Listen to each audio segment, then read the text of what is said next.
was sitting at my kitchen table on a Thursday morning, doing nothing more important than finishing a second cup of coffee and watching the frost melt off the back window when my phone rang. It was a number I didn't know. A local area code, a 423, but not saved in my contacts. I almost sent it to voicemail. I'm glad I didn't, and I'm not glad I didn't. Both of those things are true. The man on the other end said his name was Roy Pfeiffer. He was the contractor my son had arranged to come out and clear the drainage issue under my late wife's studio at the back of the property. He said he needed me to come out there if I could. He said he'd found something I should see. Then he paused for a moment and said, quietly, that it would probably be better if I came by myself. That it was the kind of thing a person would want some privacy around. I remember the sound of the refrigerator humming in the kitchen, the way everything in the house seemed completely ordinary and untouched. And then the way it all felt after I hung up, like I was standing in a room that had shifted 2 degrees on its axis. Still the same room, just not quite level anymore. My name is Miles Hargrove. I'm 58 years old. I live on a 2-acre lot outside of Johnson City, Tennessee, in a house my wife Beverly and I bought together 23 years ago. Beverly passed away 19 months before Roy called me that Thursday morning. She had been 54. Her doctor said it was a cardiac event, sudden onset, no prior diagnosis, the kind of thing that happens to people who seemed perfectly fine, who just ran a 5K 3 weeks earlier, who had a dentist appointment on the calendar for the following Tuesday that she never made it to. We had been married for 27 years. We met in graduate school in Knoxville. She was studying landscape architecture. I was in civil engineering. We were the kind of couple that annoyed people because we genuinely liked each other right up until the very end. And I don't say that to make her death sound like more of a tragedy than anyone else's. I say it because it's true and because the truth of it matters to everything that came after. Beverly had been an artist in addition to everything else. Watercolors mostly, botanical illustrations. She had a small studio at the back of our property, a converted storage building her father helped me frame out the year after we moved in. She had filled it with light, skylights we cut in the roof ourselves over one very long weekend, the 2 of us on ladders passing caulk and sheet metal back and forth. She painted in there most mornings before work and nearly every weekend. After she died, I kept the door locked. I couldn't go in. Her brushes were still soaking in turpentine in a glass jar on the windowsill, and I didn't want to touch them. The drainage under the slab had been a problem for 2 years, water pooling when it rained, and my son had finally pushed me to address it before it damaged the foundation. He had arranged for Roy to come out the previous week. I had given him the key and told him to call if he needed anything. Roy was in his mid-50s, stocky, careful-looking, the kind of man who sets his tools down gently. He was standing outside the studio door with his hands in his jacket pockets when I pulled around the back. He nodded when he saw me but didn't say anything until I walked over. He said he'd found something when he lifted the interior access panel near the north wall. A fireproof document box, the kind from an office supply store, pushed back into the crawlspace behind the moisture barrier. He said it was sitting on top of a piece of plywood, like someone had made a little shelf for it. He said he hadn't opened it. He said he thought some things were better left for family. I stood there in the cold for a moment before I went inside. The studio smelled exactly the way it always had, linseed oil and cedar and something I can't name that was just Beverly. I had not been inside since the week after her funeral, when I came in to water her plants and then couldn't do it again after that. Standing in that room after 19 months, I felt the particular vertigo of grief that comes when you walk back into a place that is still waiting for someone who isn't coming. Roy showed me the access panel, the small shelf, the box. It was gray metal with a combination lock on the front, a 4-digit dial. He excused himself and stepped outside. He was that kind of man. I knew the combination before I thought about it. Beverly had used the same 4 digits for nearly everything. Our daughter's birth year, I crouched down and turned the dial, and the latch opened. Inside there was a manila envelope, sealed and thick. A small spiral notebook with a soft green cover, and a USB drive on a keychain I recognized immediately, a tiny silver lighthouse she had bought at a gift shop in Maine the summer we went up for our anniversary, the summer before she got sick. I sat down on the floor of that studio and I did not move for a long time. I didn't open anything that day. I brought the box inside and put it on the desk in the spare bedroom and shut the door. I called Roy and paid him for the week's work and told him I'd be in touch about finishing the drainage. He said to take my time. He said he was sorry for my loss. That night I sat at the kitchen table for 2 hours and looked at the ceiling. I thought about Beverly in that studio at night with the door locked, writing in a notebook with a soft green cover, putting things on a USB drive, sealing an envelope. I thought about what would make a woman do that. The only answer I could come up with frightened me badly enough that I went to bed without opening anything, hoping I was wrong. In the morning, I opened the notebook. Beverly's handwriting was large and unhurried, the letters open and rounded. She had always written that way. Confident, I used to tease her that she wrote like someone who expected to be read. The first entry was dated almost 2.5 years before she died. It started with a simple observation. She had been reviewing our financial accounts, the way she did every quarter, and she had noticed a transfer out of our joint brokerage account, $3,200, described in the transaction record as an advisory fee, scheduled rebalancing. Our financial advisor at the time was a man named Jeffrey Colson. He had been managing our retirement portfolio for nearly 9 years, referred to us by Beverly's older brother, who was an attorney in Chattanooga and who had worked with Jeffrey personally. Beverly had written, "Called Jeff. He says it's the annual fee. References the fee schedule in our original paperwork. I don't remember a fee like this. Going to pull our copy of the agreement tonight." 2 entries later, our copy of the fee schedule stops at page 4. His copy has a page 4A with the language about discretionary rebalancing fees. I don't remember signing a document with that page in it. Our signatures are on page 6. The original was printed double-sided. I think page 4A was inserted later.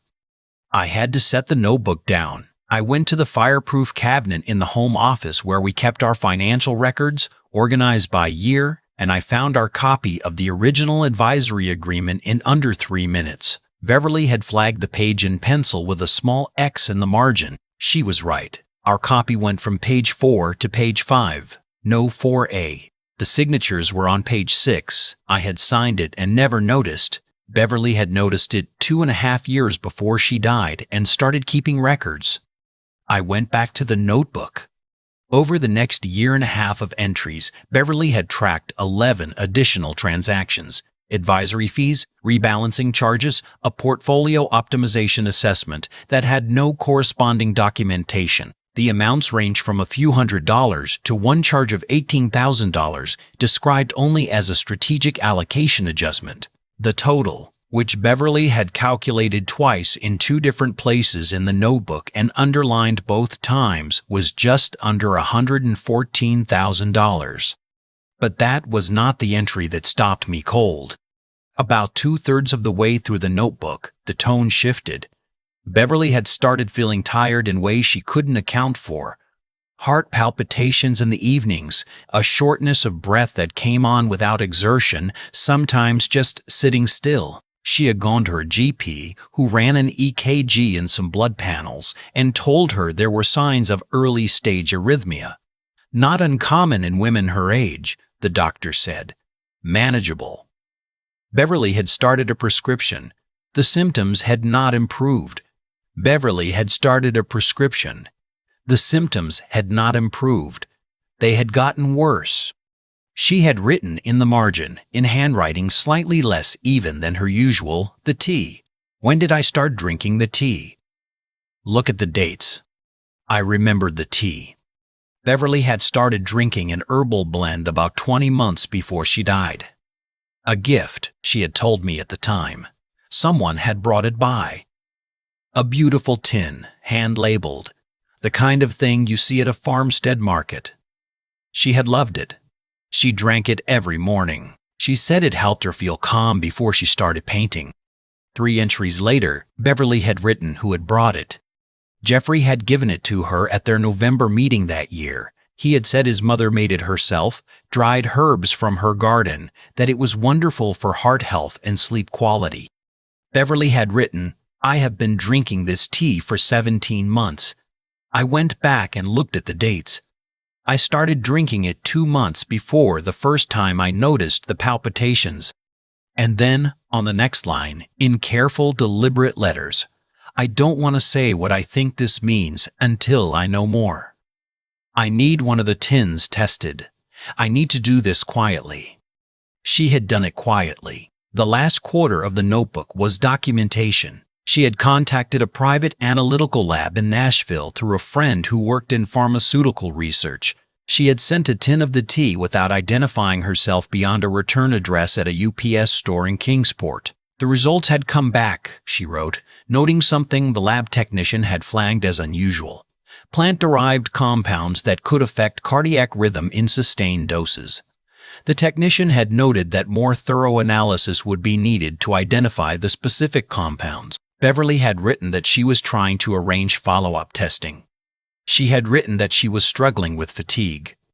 She had written that she was frightened, but that she needed to be certain before she said anything to anyone. The second-to-last entry was 11 days before she died. It read, "I should have gone to an attorney 6 months ago. I have been too careful, too slow. Miles will find this. He'll know what to do. I trust him. I'm only sorry I didn't tell him sooner. I wanted to protect him from the possibility that I was wrong. I wasn't wrong." I read that entry 4 times. The coffee I had made that morning had gone cold at some point. I didn't notice when. Beverly's brother had been the one to refer Jeffrey Colson to us. I did not let myself think about that yet. I put the notebook down and picked up the USB drive.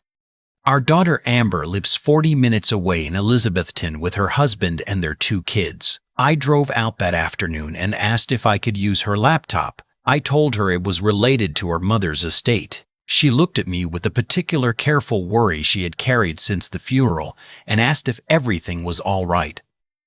I told her the same thing I had told myself all morning, which was that I was going to find out. The drive had 3 things on it: a folder of scanned documents, Beverly's copies of the financial statements, her annotated version of the advisory agreement, a printed email chain between her and Jeffrey that I will come back to, and an audio file, 51 minutes long, recorded on her phone. I recognized the ambient sound when I played it, the faint whir of an HVAC unit, the slight echo of a larger room, the sound of Jeffrey's office on Maple Street downtown. Beverly had recorded the entire meeting without his knowledge. This was 8 months before she died. I want to be precise about what was on that recording. Jeffrey did not confess. He was too practiced for that. But when Beverly raised the fee discrepancies, when she walked him through the transaction history entry by entry, when she asked him to explain the missing page in the fee schedule, his responses were not the responses of an innocent man. He talked over her. He used technical language in a way that felt deliberate, designed to confuse rather than clarify. He told her twice that she might be misremembering the onboarding process, that a lot of clients found the documentation overwhelming. At one point, he suggested gently that stress could sometimes cause people to fixate on details in ways that weren't quite accurate, and that it might be worth mentioning that to her doctor. Near the end of the recording, Beverly said his name and then said that she had sent a tin of the tea he had given her to a lab for analysis. There was silence on the recording for about 5 seconds. Then Jeffrey said, "I think you need to be very careful about where you're going with that." Beverly said she wasn't going anywhere with it yet. She said she was telling him what she had done. Jeffrey said, "Bev, you're sick. I understand that's frightening, but this isn't a road you want to go down when you're not feeling well." Then the recording ended. 5 seconds of silence, and then that, not confusion, not offense, not the response of a man who had simply brought a friend some herbal tea from his mother's garden. 5 seconds of calculation, and then a quiet attempt to reduce a sick woman to her symptoms. I drove home from my daughter's house slowly. I pulled over once on the highway because my hands were shaking and I didn't trust myself behind the wheel until they stopped. When I got home, I opened the manila envelope. I won't put all of it here. Some of it is between Beverly and me. The kind of things a woman says to her husband of 27 years when she believes she is running out of time. But the relevant section read, "The lab results were preliminary. I didn't have time to finish the follow-up. There is a second tin in the bottom of the blue tote in the storage closet off the studio, under the stretched canvas boards. It's still sealed. Please have it tested properly. Please take everything in this box to an attorney before you do anything else. Don't go to Jeffrey alone. Don't confront him alone. He has had 9 years to learn how to talk around things, and I don't want you walking into that office by yourself. You are better than me at trusting people. That is one of the things I love most about you. Please don't let it cost you the way it cost me." I found the second tin exactly where she said it would be. I did not go to Jeffrey alone. I want to be clear about that because I had the impulse, a very specific, very physical impulse to drive downtown and put everything Beverly had documented on his desk and watch his face. I understand why men do that. I understand it from the inside now in a way I didn't before. But Beverly had told me not to, and she had been right about everything else in that notebook, and I was not going to be the reason her work was undone. I called a lawyer the next morning. Her name was Carol Estes. I had met her through our church, a woman in her late 50s who practiced estate and civil litigation and who had a reputation for being methodical and relentless in equal measure. I told her everything over the phone: the notebook, the recording, the tea, the lab result, the sealed tin, the missing contract page, $114,000 over 9 years. Carol was quiet for most of it. When I finished, she said, "Miles, I need you to bring me everything in that box. Don't make copies. Don't contact Jeffrey. Don't post anything online. Don't tell anyone outside your immediate family." Then she said, "If what you're describing is accurate, this is one of the most serious things I've handled in 30 years. I brought her the box the next morning. Carol moved. Within 2 weeks, she had connected with a detective at the Johnson City Police Department, a man named Detective Nolan Akers, who worked financial crimes and had previously handled 3 elder fraud cases that had gone to conviction. He reviewed the documents, listened to the recording, and arranged for the sealed tin to be sent to the State Forensic Toxicology Lab in Nashville. He also began a parallel review of Beverly's medical records, which I authorized. The toxicology results came back 8 weeks later. The tea contained measurable concentrations of oleander extract, oleandrin specifically, a cardiac glycoside that in small repeated doses disrupts the heart's electrical signaling. In a person with no underlying cardiac condition, chronic low-level exposure produces symptoms that look on a standard EKG exactly like developing arrhythmia, fatigue, palpitations, progressive deterioration. Beverly had had no underlying cardiac condition. Her medical records from 2 years before she started drinking the tea confirmed this clearly. Her cardiologist, reviewing her records after the toxicology results came back, said that her symptom progression was entirely consistent with chronic oleandrin exposure. The death certificate said sudden cardiac event. The reality was 17 months of slow, deliberate poisoning. She had been suspicious by month 3.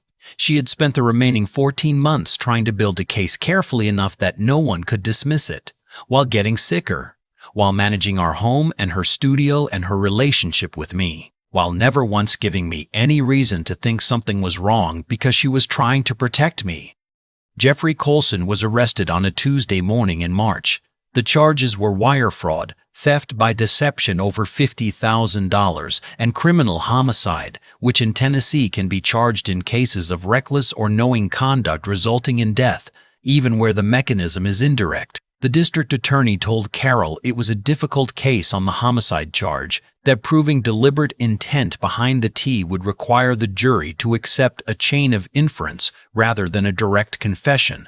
I understood that. I had made my peace with the distance between what I knew and what could be proven in a courtroom before the arrest was made. What the investigation turned up in the following months was the part that took the longest to absorb.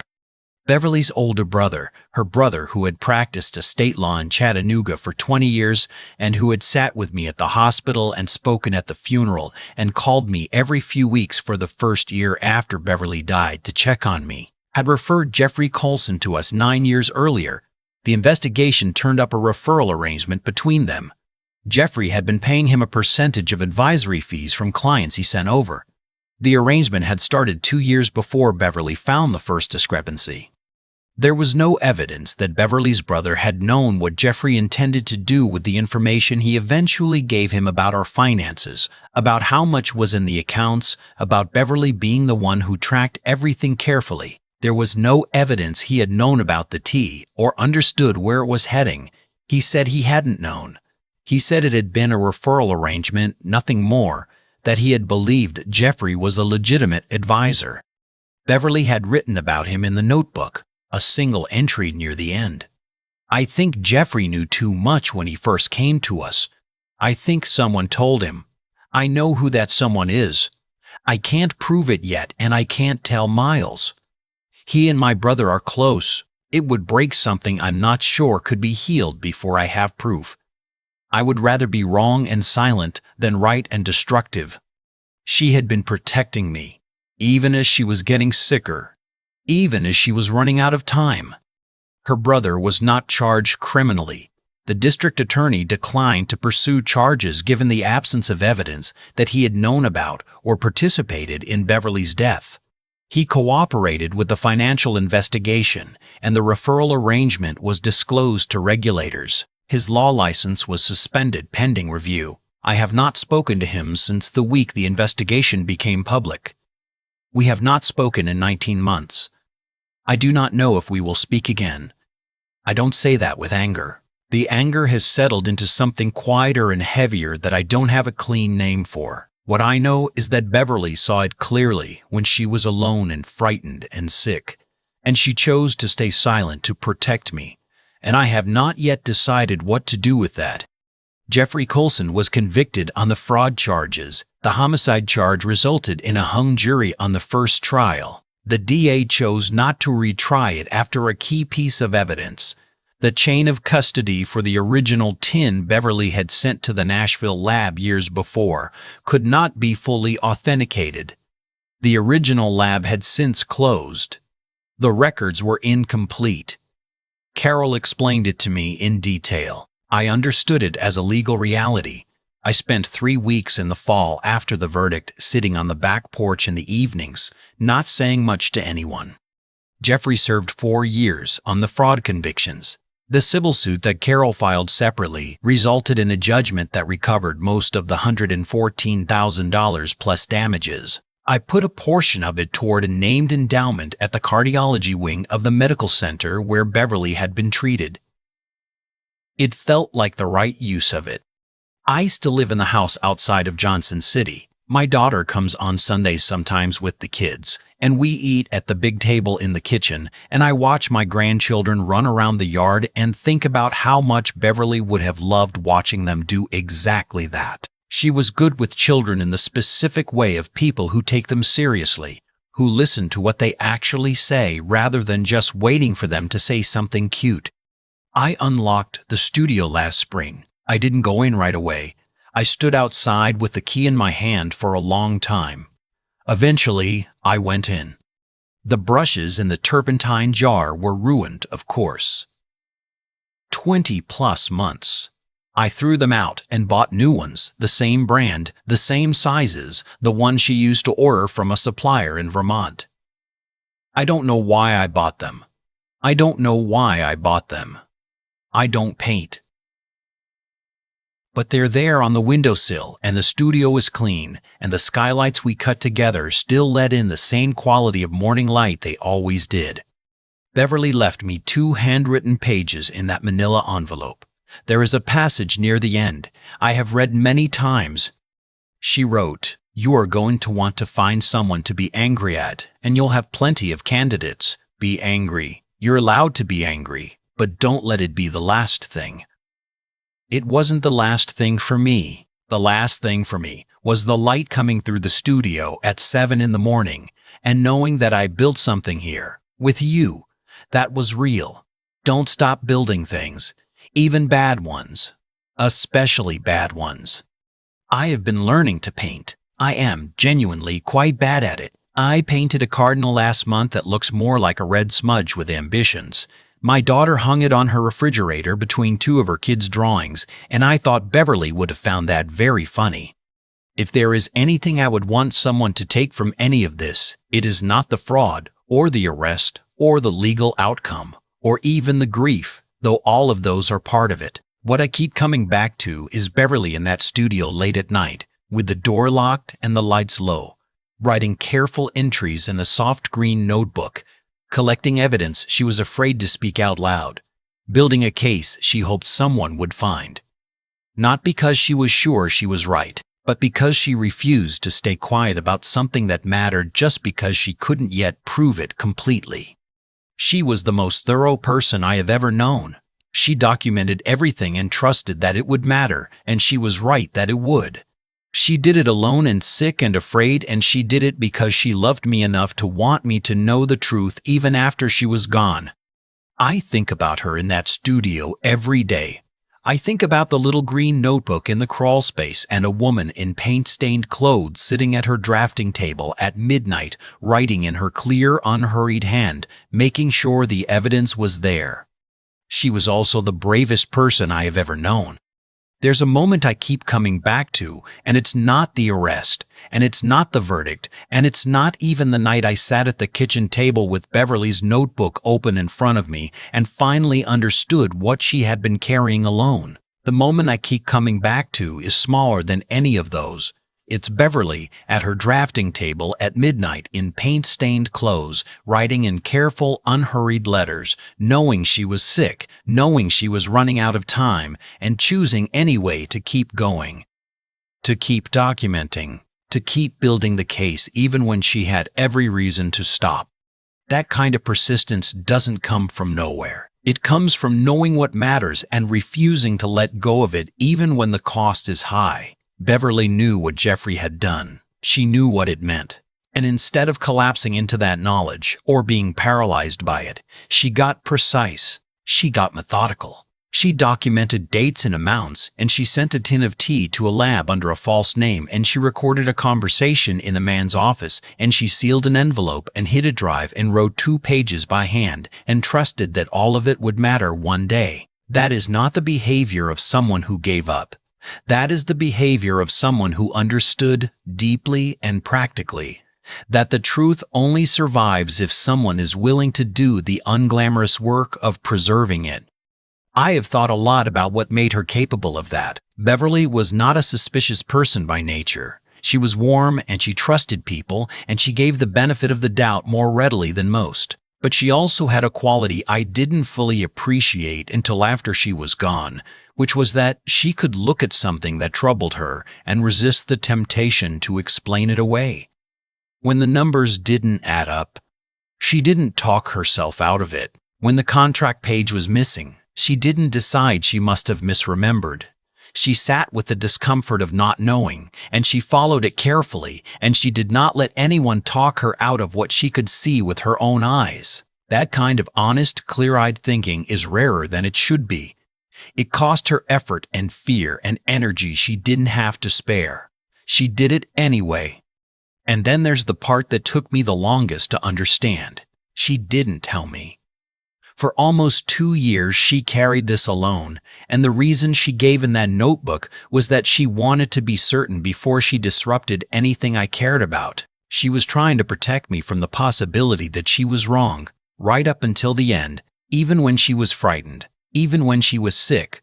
Her first instinct was to consider what her actions would cost someone else. That is a kind of decency that I have spent 19 months trying to live up to and mostly failing. What Jeffrey did had consequences he did not plan for, $114,000 and a woman's life. And what he got in the end was a federal record, a suspended license for a man he had paid for referrals, and a tin of dried herbs sitting in an evidence lab in Nashville. The arithmetic of that is not satisfying, and I don't pretend it is. But Beverly's careful work survived. Her notebook survived. Her notebook survived. Her recording survived. The truth she protected in a fireproof box in a crawl space survived long enough to matter. I am learning to paint in her studio now. I am not good at it, but I show up in the mornings the way she did, and I sit in the light she put in those skylights, and I try to see things clearly and follow what I find and not look away from it. I think that is what she would want.